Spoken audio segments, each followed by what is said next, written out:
하나님 말씀 함께 보겠습니다. 신명기 19장입니다. 신명기 19장 1절부터 13절까지 교독하시겠습니다. 신명기 말씀 19장 1절부터 13절까지 교독하겠습니다. 한 절씩 교독하고요. 13절 같이 읽도록 하겠습니다. 네 하나님 여호와께서 이 여러 민족을 멸절하시고 네 하나님 여호와께서 그 땅을 내게 주심으로 네가 그것을 받고 그들의 성읍과 가옥에 거주할 때에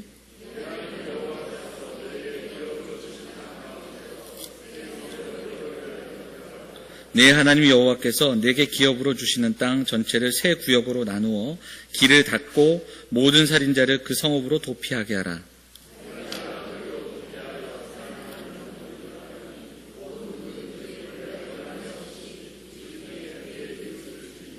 가령 사람이 그 이웃과 함께 벌목하러 살림에 들어가서 손에 도끼를 들고 벌목하려고 찍을 때에 도끼가 자루에서 빠져 그의 이웃을 맞춰 그를 죽게 함과 같은 것이라.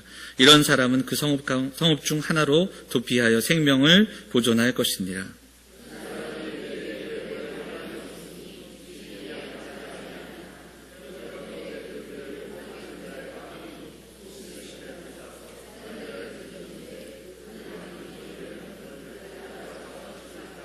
그러므로 내가 네게 명령하기를 새 성읍을 너를 위하여 구별하라 하노라.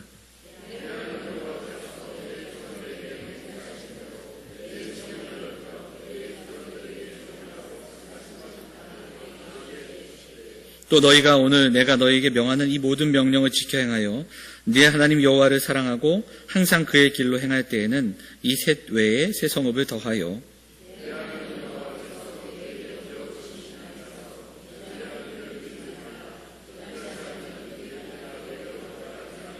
그러나 만일 어떤 사람이 그의 이웃을 미워하여 엎드려 그를 기다리다가 일어나 상처를 입혀 죽게 하고 이 한 성읍으로 도피하면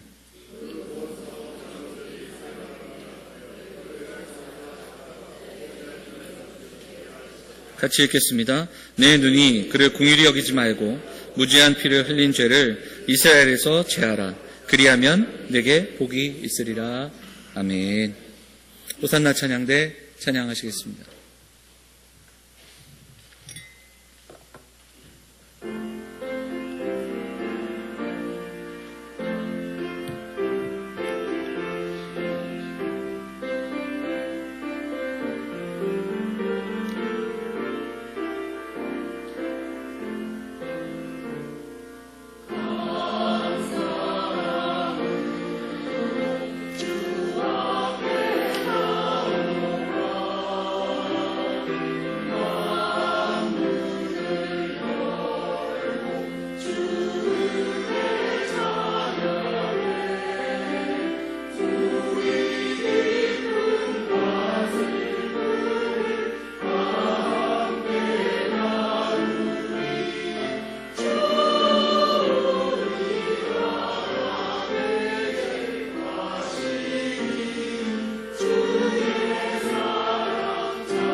귀한 찬양 감사드립니다. 할렐루야. 어색하십니까? 웃다가 말다가 웃다가 말 애써 웃음을 참으시는 분들도 계셔. 네.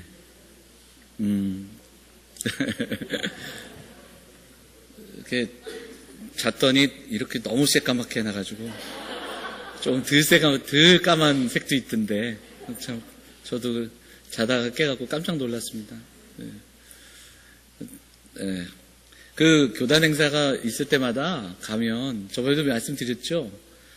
제가 예전에 염색을 꼬박꼬박 했는데 영월교회 와서 이제 염색을 안 하는데 뭐가 그렇게 힘든지 아유, 누가 그렇게 힘들게 하냐고 교단 행사만 가면 그렇게 붙잡고 얘기하시는 분들이 있어요. 그래서 좋은 소리도 자꾸 반복해서 들으면 좀 그런데 더구나 이번 주 목요일이 이제 신원예담교회 그래서 이제 또 교단 행사가 있는데 가면 또 똑같이 그럴 거예요. 막 고생이 많다 뭐 어쩌고저쩌고 그래서 아예 새까맣게 그런 소리 듣지 않게 네. 제가 왜 이런 소리를 하는지도 모르겠어요. 왜 설명까지 해야 되는데 왜냐하면 제가 두피가 좀 이렇게 안 좋은 거 아시고 우리 어른들이 염색 안 해도 좋다고 또 이렇게 좋은 소리 많이 해주셨는데 또 이렇게 염색을 했습니다. 좀 이렇게 괜찮지요? 예. 한두 주 또 지나고 나면 또 익숙해질 겁니다. 예. 어쨌든 네, 우리 양옆에 계신 분들 인사하겠습니다. 잘 오셨습니다. 반갑습니다. 예. 본문의 말씀 의지해서 도피성을 바라보며라는 제목으로 하나님 말씀을 나누겠습니다. 그리스라는 나라가 있죠. 그리스 북쪽으로 가면 마게도니아가 있고 알바니아라는 나라가 있습니다. 그 알바니아 출신의 소설가인 이스마일 카다레라는 사람이 쓴 부서진 4월이라는 책이 있거든요. 그 부서진 4월의 소설의 일부 내용이 이런 거예요. 한 사람이 복수를 해야 됩니다. 자기의 가문에 누가 죽었어요. 그래서 그 사람을 죽인 사람을 죽이기 위해서 끝까지 추적해가지고 숨어서 있다가 결국은 그 사람은 찾아내서 총으로 쏴 죽입니다. 근데 여기서 끝나는 게 아니에요. 또다시 이 사람은 뭐가 되냐면 도망자가 됩니다. 그래서 그 죽은 사람의 가족 가운데 누군가는 또다시 복수자가 돼서 그를 쫓아가는 그런 이야기. 왜 그러냐면 이 알바니아에는 아직도 이 관습법 중에 카눈이라는 이 보복법이 있다고 합니다. 피는 피로 갚아야 한다. 이게 사실 고대법만인 줄 알았는데 찾다 보니까 이 소설을 찾게 되고 이 보복법에 대한 부분이 지금도 관습으로 내려오는 그 이야기를 찾아볼 수 있었습니다. 70년간 3대가 내려가면서 죽이는 이 보복. 근데 문제는 뭐냐면 이 저자가 그런 이야기를 들려줍니다. 어떤 법보다 이게 더 공평하다. 이렇게 오히려 주장합니다. 힘과 권력에 의해서 한쪽의 살인은 묵인되고 때로는 한쪽의 살인보다 더한 살인이 주어지는 그런 상황들보다는 피는 피로 갚는 것이 이것이 더 공평하다. 그렇게 주장하고 있습니다. 이 알바니아가 속한 곳이 발칸반도인데 이곳의 정서가 아무래도 그런 것 같습니다. 그러다 보니까 개인과 개인의 어떤 보복뿐이 아니라 민족과 민족 간의 어떤 복수들이 오가는 그런 찾아보니까 보스니아 전쟁이나 코소보 사태 같은 경우도 그런 어떤 일련의 정서 속에서 주어지는 복수의 반복이 아닌가 그런 생각을 하게 됩니다. 이 보복법이라는 것은 아주 오랜 역사 속에서 있었습니다. 세계 역사를 찾아보면 함무라비 법전이라는 것이 있었습니다. 이게 최초의 성문법인데요. 여기에도 이 보복할 수 있는 보복법이 있습니다. 그런데 좀 특이한 것은 어떤 내용이냐면 신분에 따라 이 보복할 수 있는 보복이 달라집니다. 예를 들자면 귀족이 평민을 눈을 다치게 하면 돈 얼마를 내면 그 잘못이 감해집니다. 귀족이 노예의 눈을 상하게 했다. 아주 작은 돈만 내도 감하게 된다는 겁니다. 그게 그 당시 고대 이스라엘 우리 가나안 땅을 살아가던 그 시대의 고대 지방이 갖고 있던 보복법의 일부였습니다. 자, 성경에도 이 동해복수법이라고 하는 복수법이 나옵니다. 출애굽기 21장을 보면 눈은 눈으로, 이는 이로, 손은 손으로, 발은 발로, 되는 것은 된 것으로, 상하게 한 것은 상함으로, 때린 것은 때림으로 갚을지니라. 이렇게 말씀하고 있어요. 여러분, 이것을 어떻게 우리가 볼 수 있을까요? 눈은 눈으로, 이는 이누, 받은 대로 갚아주라. 이게 성경의 정신인가? 좀 의아해할 수 있습니다. 받은 대로 갚아줘야 한다. 오늘 신명기 19장 읽었는데 이 19장 마지막 절도 동일한 본문입니다. 19장 마지막 본문에도 보면 긍휼히 여기지 말라. 생명에는 생명으로, 눈에는 눈으로 이렇게 이야기합니다. 눈에는 눈, 이에는 이. 받은 대로 갚아주라. 이것을 어떻게 이해해야 될까요? 이 복수법에 대해서 첫째는 물론 하나님 죄를 미워하시고 공의의 하나님이시기에 죄에 대해서 단호한 것을 말씀하시죠. 그러나 무엇보다도 이것은 조금 전 서두에 말씀드렸던 고대 근동지방의 복수법과는 다른 원리를 갖고 있습니다. 뭐냐면 가해자와 피해자의 어떤 관계 속에서 갚아줄 수 있는, 어떻게 하면 갚을까, 이게 아닙니다. 성경에서 말하는 이 그 보복의 악순환을 멈추게 하는 데 있습니다. 근동지방의 다른 복수법이 복수를 용인하는 수준이라면 성경에서 말씀하는 눈에는 눈, 이에는 이는 뭐냐면 복수가 용인되던 시대, 누군가에게 상처를 입거나 살인이 당했을 때 살인해도 되던 시대, 그 시대에 그냥 내가 받은 것만 갚는 것이 아니라 내가 다쳤다면 그 다친 이상으로 여기에 우리의 죄가 있는 감정, 우리의 분노를 담아서 한 대 맞은 사람은 2대, 3대 때리는 복수, 그리고 내가 눈을 다쳤다면 눈만이 아니라 2눈을 다치게 하고 다리도 다치게 하는 그런 복수, 우리의 감정과 우리의 분노가 담겨있는 그 복수를 금지하게 하는 것이 바로 이 복수법에 담겨있는 눈에는 눈만, 이에는 이, 그 이상으로 복수하지 말라고 말씀하시는 것이 이 안에 담겨 있다는 것을 우리는 보아야 합니다. 지금처럼 경찰이나 검찰이나 법의 집행이 있던 시기가 아니었기 때문에 이런 복수가 용납되던 시기였습니다. 이것을 빌미로 힘 있는 자, 권력이 있는 자, 그리고 또 권세가 있는 사람들은 복수의 복수를 감행합니다. 그리고 내가 받은 것 그 이상으로 그것을 돌려주기도 합니다. 당한 것 이상으로 갚아주고 여기에 분노가 담겨 있고 그리고 여기에 우리의 감정이 담겨 있게 되는 겁니다. 이게 죄로 인함입니다. 이것을 금하고 있다라는 겁니다. 그럼에도 불구하고 이 피해 복수가 합법적인 시대가 바로 고대 사회였습니다. 이스라엘 백성들이 들어가는 땅은 하나님이 허락하신 젖과 꿀이 흐르는 가나안 땅입니다. 하나님께서 돌보시는 그 땅, 그러나 그 땅에 들어가는 사람들에게는 동일하게 여전히 죄가 있었고 죄성을 가지고 있었다라는 겁니다. 환경이 바뀌어도 그 안에 있는 죄가 변하지 않기에 이 피해 복수법이 죄의 전형적인 산물이라면 하나님께서 허락하신 도피성, 그리고 복수법, 그리고 더 나아가서 이 도피성은 하나님의 은혜의 산실입니다. 요단 동편에 3개의 도피성이 있었고 오늘 본문에는 3개의 도피성을 더 언급하고 있습니다. 이 원리는 이렇습니다. 가나안 땅을 들어가면 가장 그 땅을 3등분을 하게 하고 그 땅의 중심이 될 만한 곳에다가 레위 지파들이 있는 성읍을 골라 그 성을 도피성으로 삼았습니다. 그리고 오늘 본문에도 나오는데요. 성을 누구나 빨리 갈 수 있는 그곳에 세우고 그리고 길을 닫고 모든 그 살인자들을 도피할 수 있도록 했습니다. 왜 그런가? 각 지역에서 빨리 이 복수당하는 것을 이 전에 이 도피성으로 피할 수 있게 하기 위함, 그 내용이 담겨 있는 겁니다. 이것이 이웃 나라들과 좀 다른 이스라엘에 있었던 복수법의 내용인데요. 죄로 인한 인간의 삶에 살인이 있고 또 다른 살인이 생겨나고 더한 죄들이 있고 피해 복수가 반복되는 이것을 정당하게 만들어 놓았던 시대입니다. 그 복수의 악순환을 끊게 하시고 멈추게 하시는 은혜가 이 도피성이 가지고 있는 은혜였다라는 겁니다.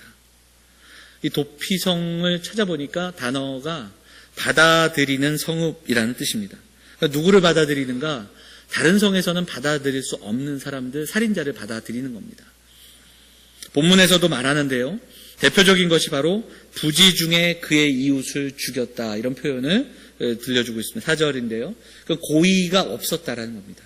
그래서 그 예가 어디에 나오냐면 5절에 나와요. 어떻게 시작되냐면 가령 사람이 그 이웃과 함께 벌목하러 이렇게 시작되면서 같이 나무를 하다가 도끼가 빠져가지고 옆에 있는 사람이 도끼에 맞아 죽은 거예요. 아주 극단적이고 참 쉽지 않은 일을 이야기합니다. 그것 왜냐하면 미워한 일도 계획도 죽일 일도 없는데 이런 일이 일어난다라는 겁니다. 그럼에도 살인을 했기 때문에 죽어야 되는 거예요. 죽음으로 갚아야 되는 겁니다. 그리고 죽은 사람의 가족 중에 누구 하나는 피해 복수자가 돼서 나의 형제, 나의 가족을 죽인 그 사람을 찾아내서 죽여야 되는 겁니다. 이게 바로 그 당시에 용인했던 복수법이에요. 그러나 이 부주 중에 일어난 살인을 보호하시고 그리고 무모하고 반복되는 복수를 통제하는 것이 도피성이었습니다.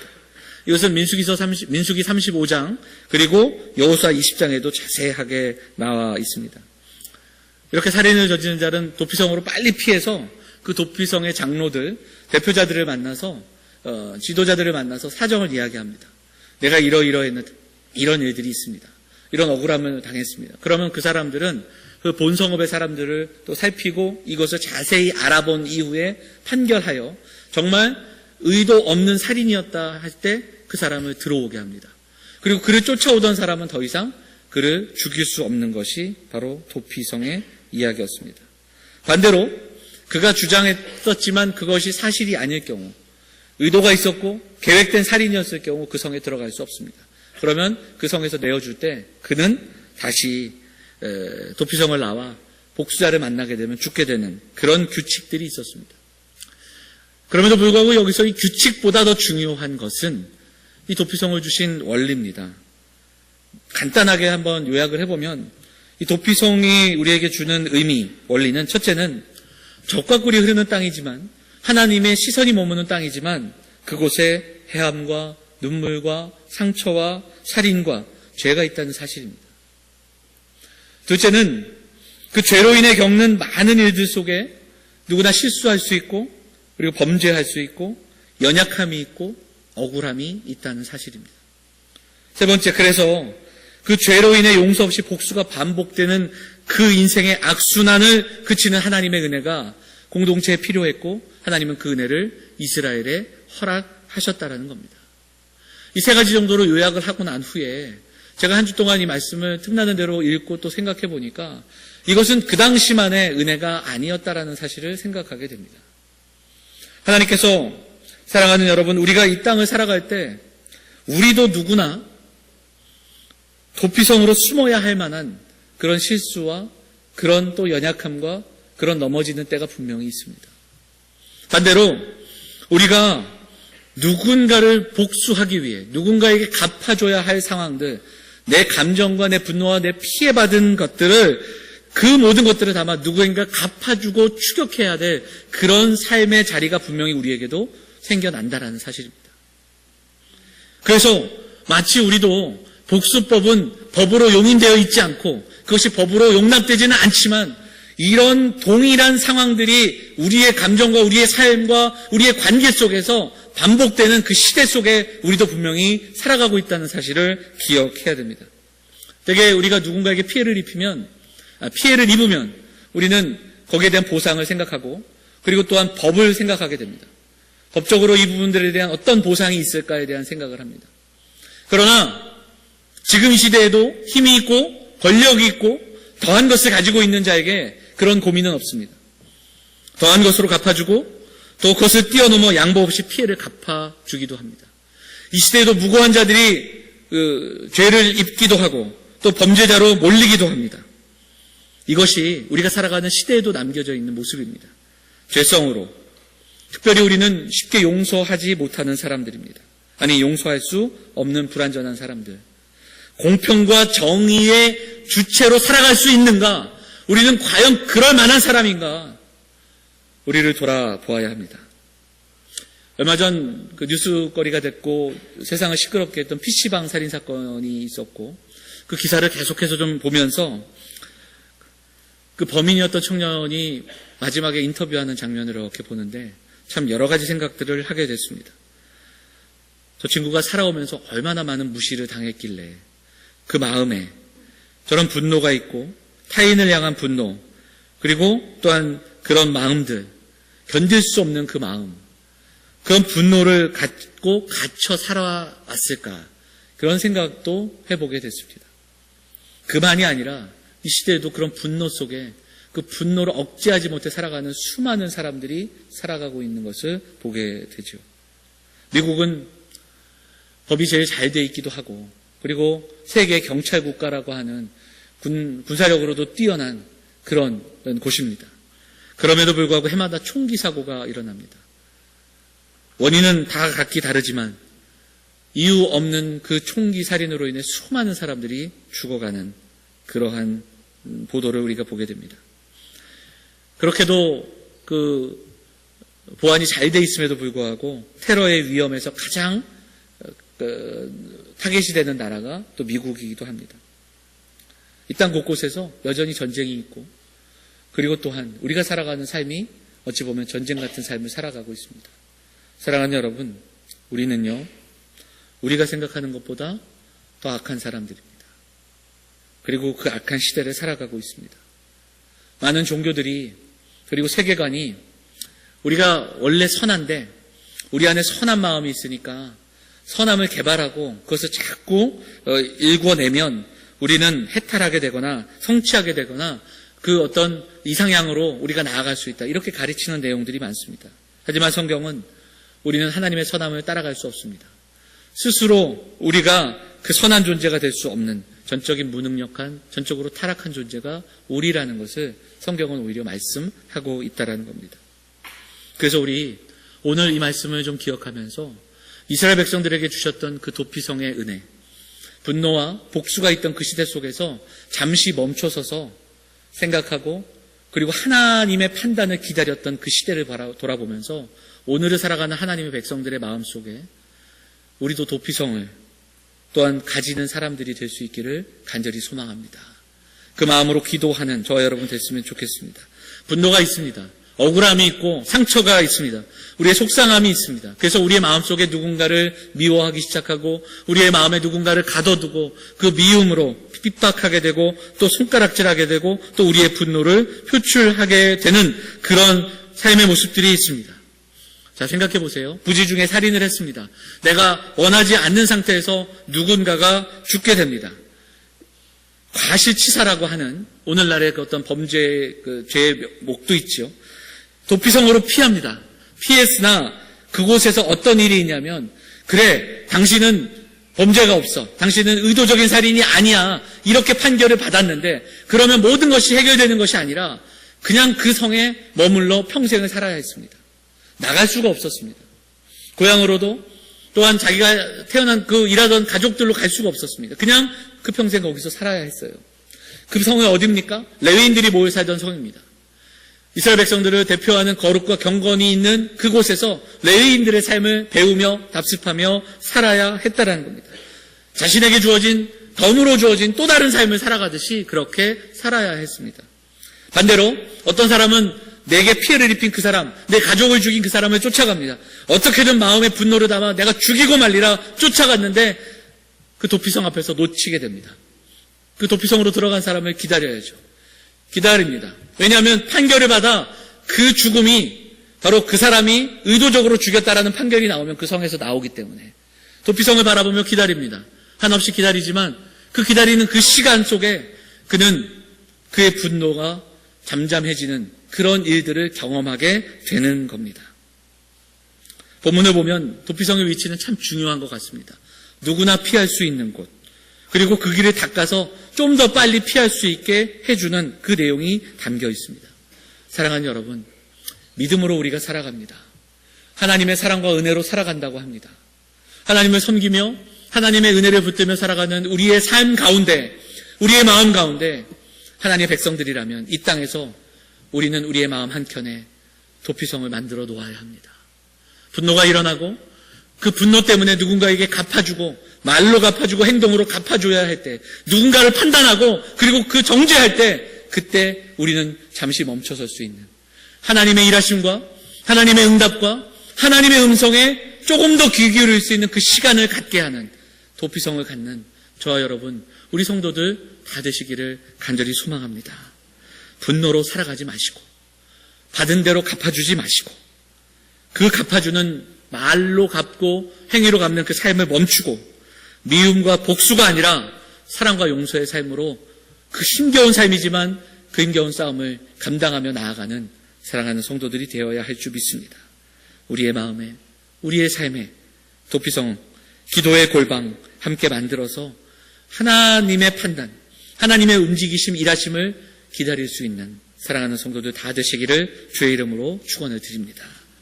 한 가지 더 기도하길 원하는 것은 이 용서의 삶을 살아가고 도피성의 은혜를 기억하지만 우리의 힘과 노력으로 되지 않는다는 사실입니다. 그래서 이 말씀을 묵상하며 그 말씀의 끝에 우리는 그리스도의 십자가를 바라보게 됩니다. 오늘 본문에 보면 하나님이 죄를 미워하심을 성경은 우리에게 말씀하죠. 오늘 본문을 보면서 우리는 피난처, 도피성으로 가면 살 수 있구나. 누구나 도피성으로 가면 살아나는구나. 그렇게 생각해서는 안 됩니다. 아까도 말씀드렸듯이 고대 근동지방엔 장소에 신성을 부여하는 그런 한 모습들이 있었습니다. 그래서 그들이 우상 숭배하는 그 신전으로 달려가 우상의 뿔을 잡기만 하면 어떤 죄를 당했어도 그 죽음을 명쾌되는 그러한 일도 있었습니다. 그리고 성경에는 그것을 흉내내던 사람들도 분명히 있었습니다. 그러나 이 도피성이 말해주는 것은 그 장소에 어떤 거룩한 신성을 부여하는 것이 아니라는 겁니다. 거기만 가면 누구나 살 수 있는 것이 아니었습니다. 범죄를 저질렀다면, 의도적으로 살인했다면 그 성에 들어갈 수 없었습니다. 부지 중에 그러니까 무죄한 자의 피를 흘리지 않게 하는 하나님의 은혜가 거기에 있었다는 사실입니다. 억울함이 있는 이에게는 억울함을 가지고 나아오게 하시고 분노를 억제하지 못하는 그 쫓던 사람은 그 성 앞에서 멈추어 서서 하나님의 은혜, 하나님의 판단, 하나님의 음성, 하나님의 일하심을 기다리는 그 은혜의 장소가 바로 도피성이었다라는 겁니다. 사랑하는 여러분, 우리의 마음을 감당할 수 없을 때 하나님의 은혜를 기억하시고 그리스도의 십자가를 묵상하고 한 번만 더 하나님 앞에 무릎 꿇을 수 있는 사랑하는 성도들이 되어주시기를 부탁을 드립니다. 저는 이 시간이 참 중요하다. 이 시간 속에서 우리는 하나님의 음성을 들어야 합니다. 창세기 4장에 보면 가인과 아벨의 이야기가 나오죠. 가인과 아벨이 제사를 하는데 하나님께서 아벨의 제사만 받으셨습니다. 가인이 화가 나잖아요. 진노했습니다. 그리고 어떻게 됩니까? 가인이 아벨을 죽이죠. 그런데 이 4장을 찾아보면 그 전에 하나님이 분명히 말씀을 하셨습니다. 자, 4장 6절과 7절 한번 보겠습니다. 창세기 4장 6절과 7절 한번 읽어볼까요? 같이 읽겠습니다. 시작. 여호와께서 가인에게 이르시되 네가 분하여 함은 어찌 됨이며 안색이 변함은 어찌 됨이냐. 네가 선을 행하면 어찌 낯을 들지 못하겠느냐. 선을 행하지 아니하면 죄가 문에 엎드려 있느니라. 죄가 너를 원하나 너는 죄를 다스릴지니라. 아멘. 이것이 가인이 아벨을 죽이기 전에 주신 말씀이라는 거예요. 죄가 너를 원하나 너는 죄를 다스릴지니라. 죄가 너를 원하나 너는 죄를 다스릴지니라. 이 땅을 살아가는 성도들이 이 말씀을 기억하기를 바랍니다. 순간적으로 우리의 삶에 그렇게 죄가 찾아오고 또 다른 죄로 인해 낙심하고 분노하고 범죄할 때가 있습니다. 그 분노를 갚아내야 속이 후련할 때가 있습니다. 말로 행동으로 그렇게 가장 가까이 있는 우리의 가족, 우리의 이웃들에게 갚아내야 그래야 사는 것 같은 때가 있습니다. 그때 죄가 우리를 원하나 죄를 다스릴 수 있는 믿음의 사람들 되시기를 간절히 소망합니다. 바울이 이야기합니다. 로마서에서 너희는 악에게 지지 말라. 정말 우리는 악에게 지지 말아야 합니다. 그런데 그 다음에 말씀이 뭡니까? 뭐라고 되어 있죠? 그러나 선으로 악을 이기라. 이렇게 말씀하고 있다라는 겁니다. 사랑하는 여러분, 하나님이 우리에게 도피성을 허락하신다는 것은 이스라엘 백성들만이 아니라 오늘을 살아가는 우리에게도 이 도피성의 은혜를 알려주시고 계십니다. 제가 아까 말씀드렸죠. 도피성에 피신한 사람은 평생 거기에서 나올 수 없었습니다. 가족을 만나지도 못하고. 근데 딱 한 번 기회가 옵니다. 그때가 언제냐? 대제사장이 죽게 되는 날. 그때 도피성에 갇혀있던 사람들은 고향으로 돌아갈 수 있습니다. 이게 무슨 의미입니까? 대제사장이 그들의 죄를 다 안고 하나님께 나아갔다라는 의미가 담겨 있습니다. 대제사장이 죽음으로 가능한 그들의 삶을 새로운 삶으로 다시 인도한다라는 겁니다. 어찌 보면 이것이 성경이 우리에게 주시는 예수 그리스도의 십자가의 대속의 원리입니다. 히브리서 4장 15절 한번 읽어보도록 하겠습니다. 같이 읽어볼까요? 같이 읽겠습니다. 시작. 우리에게 있는 대제사장은 우리의 연약함을 동정하지 못하실 이가 아니요 모든 일에 우리와 똑같이 시험을 받으시니로되 죄는 없으시니라. 그러므로 우리는 긍휼하심을 받고 때를 따라 돕는 은혜를 얻기 위하여 은혜의 보좌 앞에 담대히 나아가야 할 것이니라. 대제사장이신 예수 그리스도께서 십자가에 달려 죽으심으로 우리가 하나님께 나아갈 수 있게 된 겁니다. 그런데 언제나요? 언제 나갈 수 있습니까? 은혜의 보좌 앞에 때를 따라 돕는 은혜를 얻기 위하여. 때를 따라가 언제입니까? 은혜가 필요할 때입니다. 죄가 우리를 유혹하고 죄가 우리를 원할 때 그때 우리가 죄를 다스리기 위해 은혜의 보좌 앞에 나가야 하는 겁니다. 예수 그리스도 그분이 우리의 피난처가 되어주심을 믿고 우리가 그 은혜의 보좌 앞으로 나아갈 수 있는 겁니다. 오늘 이 아침에 사랑하는 성도들이 이스라엘 공동체 안에 있는 복수의 악순환, 그 시대 누구나 복수할 수 있던 그 시대 속에서 멈춰서게 하시고 하나님의 판단을 기다리게 하시고 그리고 그 복수의 고리를 끊으신 하나님의 은혜를 기억하고 이 땅 가운데 죄로 죽을 수밖에 없는 자들을 위해 신이 도피성이 되어주신 예수 그리스도의 은혜를 기억하면서 우리의 삶 가운데 바울이 이야기했던 것처럼 너희 안에 이 마음을 품으라 곧 그리스도 예수의 마음이니 그리스도의 마음을 품으며 이 땅 가운데 사랑하는 가족들 그리고 이웃과 우리 형제들 우리가 만나는 수많은 사람들에게 이 사랑을 오히려 보여줄 수 있는 도피성의 은혜로 살아감을 자랑하고 증거할 수 있는 사랑하는 성도들 되시기를 간절히 소망합니다. 하나님이 사랑하는 성도들의 피난처가 되어주시고 우리의 또한 판단자, 심판자가 되어주심을 믿으면서 하나님을 의지하고 기도하는 이 시간이 되기를 원합니다. 다윗이 시편 46편에서 이렇게 고백했습니다. 같이 한번 시편 46편 읽어볼까요? 같이 읽겠습니다. 시작. 하나님은 우리의 피난처시오 힘이시니 환난 중에 만날 큰 도움이시라. 기름 부음 받았지만 도망자로 살아가던 다윗이 사울을 죽일 수도 있었던 그 수많은 기회 속에서 다윗이 깨달았던 것은 하나님이 우리의 피난처시고 우리의 힘이시고 우리의 도움이시다. 이 고백입니다. 오늘도 이 고백으로 살아가기를 소망하고 결단하는 성도들이 되어주시기를 부탁을 드립니다. 세상은 점점점 더 많은 복수의 복수 그리고 우리의 감정을 발산하며 분노와 또 말할 수 없는 탄식과 이 모든 것들을 담아 서로가 서로에게 발산하며 또 뿜어내는 그리고 상처 주고 상처받는 그 시대 오늘 이 시대를 우리가 그렇게 살아가고 있습니다. 잠시 멈추어서서 우리의 마음에 도피성을 만들고 기도의 처소를 만들고 하나님의 음성과 하나님의 이끄심을 한 번 더 기다릴 수 있는 사랑하는 성도들 그리고 그 피난처 되시는 주님의 은혜를 기억하면서 살아계신 하나님을 날마다 경험하는 사랑하는 영험의 성도들 다 되시기를 주의 이름으로 축원을 드립니다. 기억하며 잠시 기도하겠습니다. 하나님 분노와 용서 없음과 미움의 삶의 고리가 우리에게도 있습니다. 나를 힘들게 하는 자들 그대로 갚아주려 하는 마음들이 우리에게 있습니다. 다시 한번 주의 십자가를 바라보며 주의 인도를 경험하는 우리가 되기를 소망합니다. 우리의 이 마음을 담아서 함께 기도하도록 하겠습니다. 같이 기도하겠습니다. 하나님 아버지, 주께서 사랑하시는 성도들에게 은혜를 더하여 주시고 오늘도 다시 한번 말씀을 가슴에 새겨주셔서 피난처가 되어주시는 주님, 나를 위해 이 땅 가운데 오셔서 우리의 도피성이 되어주신 주님을 기억하며 우리의 마음대로 살지 않게 하시고 분노함으로 살지 않게 하시고 감정대로 살아가지 않게 하시고 하나님의 사랑과 용서가 내 삶 가운데 임할 수 있도록 하나님 인도하여 주옵소서. 주의 은혜를 사모하며 나아갑니다. 이 시간 함께하여 주옵소서. 주의 은혜 가운데 나아가는 성도들이 다 될 수 있도록 인도하여 주옵소서. 모든 말씀 우리를 원하신 예수 그리스도의 이름으로 감사하며 기도하옵나이다. 아멘.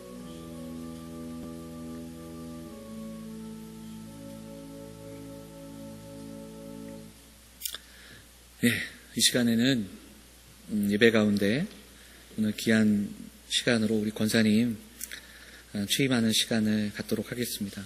이렇게 기도하는 마음으로 또 격려하는 마음으로 또 우리 이 시간에 임해 주시면 감사하겠습니다. 본 교단은 권사를 세우는 일에 교인들을 권위하며 각종의 환난을 당한 자와 신앙이 연약한 교인들을 돌보게 하기 위해서 45세 이상 된 여자 교인 중에 만 5년 이상 서리집사로 흠없이 봉사하는 자를 세워서 권사로 세웁니다. 우리 서미애 권사님은 이미 권사직분 받으시고 우리 교회에 등록을 하셨고 협력 권사로 거의 만 2년을 또 같이 애써 주셨습니다. 그래서 지난 시간에 우리가 공동회를 통해서 교회가 마음을 모아 신무 권사로 취임하실 수 있도록 그렇게 신무 여부를 물어서 여러분의 그 찬성, 3분의 2 이상의 찬성을 얻고 오늘 당회에서는 오늘 이 시간을 맞아 우리가 함께 교회 신무 권사로 세우는 취임하는 시간을 갖고자 합니다.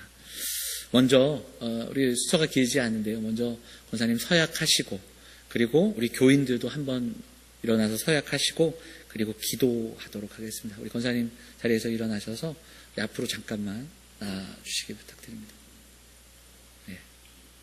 네, 조심하시고. 예. 제가 묻는 질문에 성실하게 손을 들어 아멘으로 답해 주시기를 부탁드립니다. 신구약 66권은 하나님의 말씀이며 신앙과 본문에 대하여 정확무오한 유일의 법칙으로 믿으십니까? 예, 손을 이렇게 들어서 아멘 해주세요. 두 번째 질문입니다. 본장 내 헌법은 성경의 원리에 근거한 바 정당한 것으로 알며 승낙하십니까? 본교회 권사의 직분을 받고 하나님의 은혜를 의지하여 당의 지도 아래 각종 환난을 당한 자와 신앙이 연약한 교인을 힘써 돌보기로 서약하십니까? 예, 마지막입니다. 하나 남았습니다. 큰 소리로 대답해 주세요. 본교회의 화평과 연합과 성결을 위하여 전심전력하기로 서약하십니까? 네, 감사합니다. 우리 권사님 서약하셨습니다. 우리 영암교회 우리 성도들 잠시 자리에서 일어나겠습니다. 네. 제가 묻으면 우리 다 같이 아멘으로 크게 대답하겠습니다. 영암교회 성도들은 서미애 씨를 본교회 권사로 받고 성경과 교회 정치의 가르친 바를 쫓아 존경하며 위로하고 순종하기로 서약하십니까? 네, 감사합니다. 자리에 앉으시겠습니다. 같이 이 시간 함께 기도하겠습니다. 사랑과 은혜가 풍성하신 하나님 아버지, 이렇게 귀한 날을 허락하여 주셔서 감사드립니다. 하나님께서 끝까지 붙들어 주시고 우리에게 아들을 내어주시고 그리고 하나님의 신실함으로 오늘까지 지켜주시니 감사드립니다. 하나님 아버지, 이 시간 기도하는 것은 우리 사랑하는 서미애 권사님 하나님께서 택하시고 또 이끌어 주셔서 이렇게 오늘까지 붙잡아 주신 것 감사드립니다. 하나님 한없는 은혜를 부어주시고 성령 충만함으로 함께하여 주시옵소서. 하나님, 하나님의 교회를 사랑하셔서 이렇게 귀한 권사님 세우게 하신 것 감사드립니다. 오늘 임직받는 우리 서미애 권사님 통해서 하나님의 선하신 뜻을 이루게 하시고 주님의 마음을 품으며 성도를 돌아보며 교회의 화평과 연합을 위해 힘쓰고 애쓰는 우리 권사님 될 수 있도록 하나님 인도하여 주시옵소서. 기도의 어머니, 위로의 어머니가 되게 하시고 성도들을 보듬고 싸매는 귀한 사역 감당할 수 있도록 인도하여 주옵소서. 권사님의 가정이 평안하게 하시고 건강함과 강건함을 통해서 주님 앞에 서는 그날까지 이 귀한 일들 감당하고 나아가는 축복의 통로가 되는 권사님 될 수 있도록 하나님 인도하여 주옵소서. 하나님 가정을 기억하여 주옵소서. 또한 사랑하는 자녀들이 또한 귀한 주의 일을 감당하고 있사오니 은혜의 은혜를 더하여 주시고 온 가족이 건강함으로 강건함으로 믿음 안에서 하나님의 은혜를 감당하는 귀한 가정 될 수 있도록 인도하여 주옵소서. 하나님 임직받은 이후에 더 귀한 믿음으로 더 큰 믿음으로 나아가는 은혜를 경험케 하시고 매일매일 하나님이 주시는 그 말씀과 깊은 묵상과 기도의 은혜가 있는 삶이 되게 하여 주시옵소서. 임직이 이 감사와 기쁨이 하나님 앞에 영광이 되고 그날까지 주님 앞에 서는 그날까지 충성되이 섬기는 귀한 권사님 될 수 있도록 날마다 함께 하여 주옵소서. 이 모든 말씀 우리를 권하신 예수 그리스도의 이름으로 감사하며 기도하옵나이다. 아멘. 이 시간에 공포하겠습니다. 이제 서미애 씨가 대한예수교 장로의 영암교회 시무권사된 것을 성부와 성자와 성령의 이름으로 공포하노라. 아멘. 네, 권사님 축하드리고 감사합니다. 우리 교인들에게, 우리 성도들에게 인사하시도록 하겠습니다. 우리 박수로 우리 권사님 축하하도록 하겠습니다.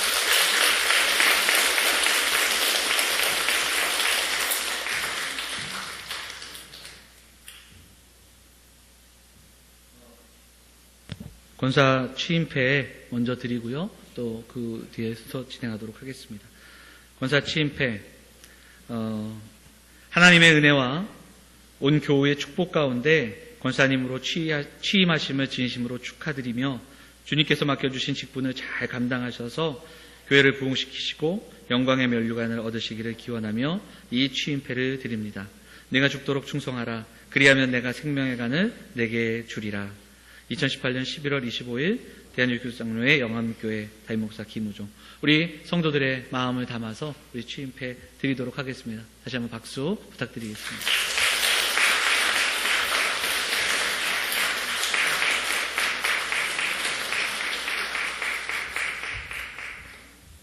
이 시간에 우리 꽃다발이 준비됐을까요? 예, 우리 권사님들을 대표해서 우리 김경순 권사님 나오셔서, 그리고 또 교회에서도 또 준비했고요. 먼저 권사님, 박수로. 먼저 권사님 꽃다발. 구역에서 드리는 건가요? 아드님이 보내셨어요? 아드님이 보내신 꽃이랍니다. 감사합니다. 권사님 안으로 들어가시겠습니다. 우리 김영재 장로님 나오셔서 간단하게 우리 축사 인사하도록 하겠습니다.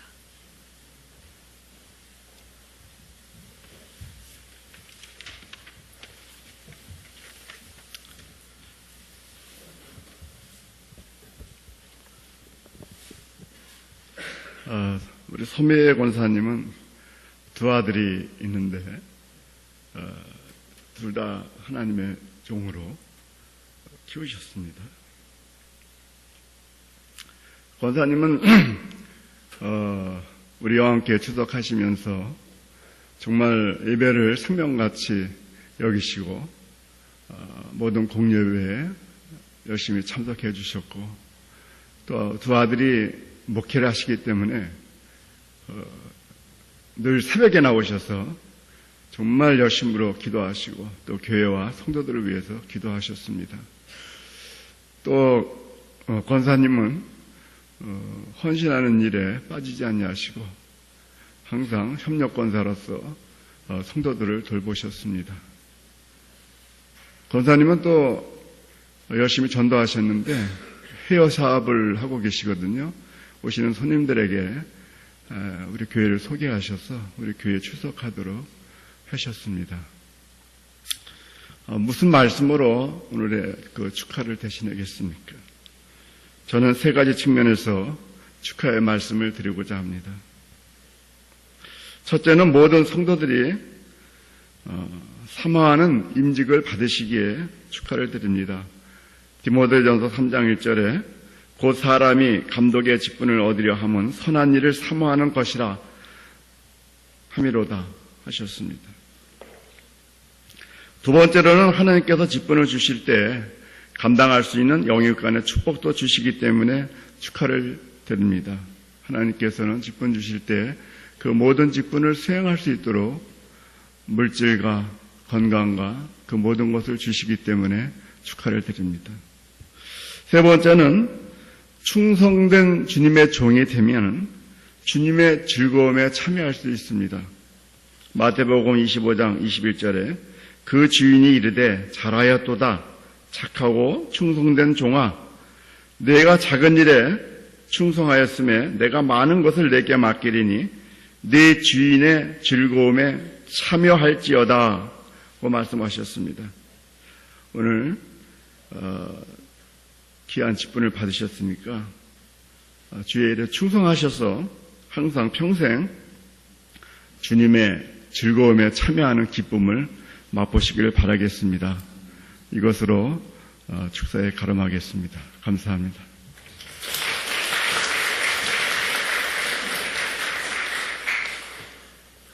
교회가 일꾼 한 명을 세우는 이 일은 참으로도 귀하고 또 하나님께서 우리에게 주신 은혜라고 믿습니다. 온 교회가 마음을 다해서 또 축복하고 또 협력하여서 이 귀한 일들을 함께 이루어 나갔으면 좋겠습니다. 방송실 죄송한데 찬송가를 좀 바꾸도록 하겠습니다. 211장 부탁드리도록 하겠습니다. 우리 이 시간에 마지막으로 일어나서 다 같이 일어나셔서 찬송가 211장 함께 찬양하고 기도로 마치도록 하겠습니다. 210장입니다. 210장. 죄송합니다. 210장.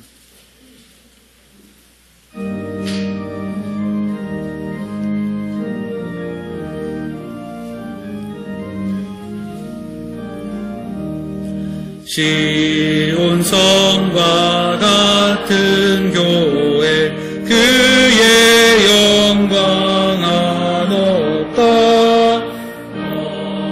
가신 말씀대로 주가 친히 세웠다.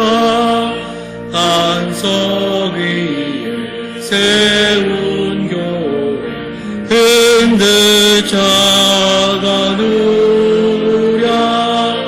많은 원수의 어사도 아무 근심 없도다. 생명샘이 솟아나와 모든 성도 마시니 언제든지 흘러넘쳐 부족함이 없도다. 이런 물이 흘러가니 목마를 자도 우랴. 주의 은혜 풍족하여 넘치고도 넘친다. 주의 은혜 내가 받아 쉬운 백성 되는데 세상 살아 비방해도 주를 찬송하리라. 쌍어때 모든 영광 아침 안개가 드나 주의 자녀 받을 복은 영원 무궁하도다.